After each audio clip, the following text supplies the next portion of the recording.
Oh.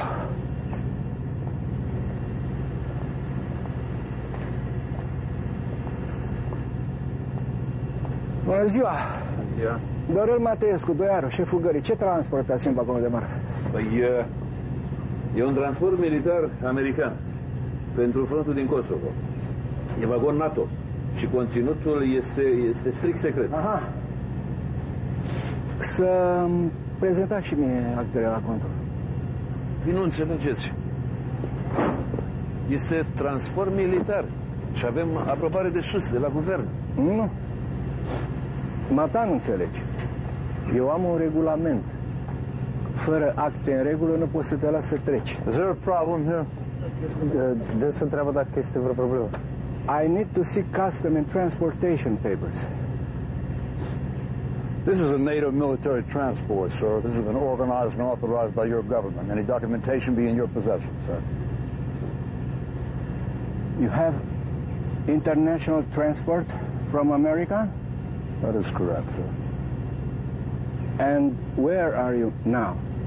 I'm in Romania, I guess. So, according to the Romanian transportation laws, you need to have custom papers.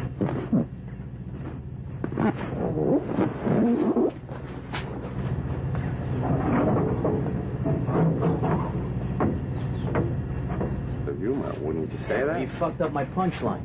Absolutely. That too. Hello, my dear. Whoa, hello.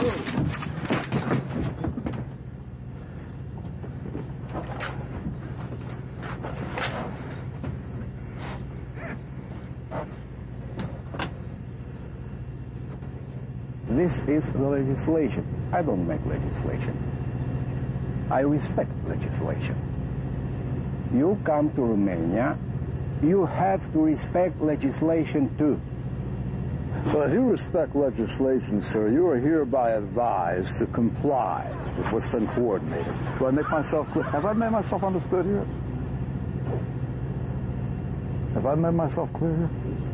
Fuck USA, fuck NATO, fuck Bill Clinton și pe aia de la București. Asta e gara mea.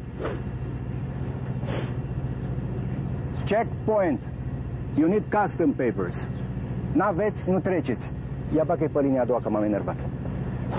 Tell him to find out what the hell is going on right now. Ce se întâmplă? De ce se întâmplă?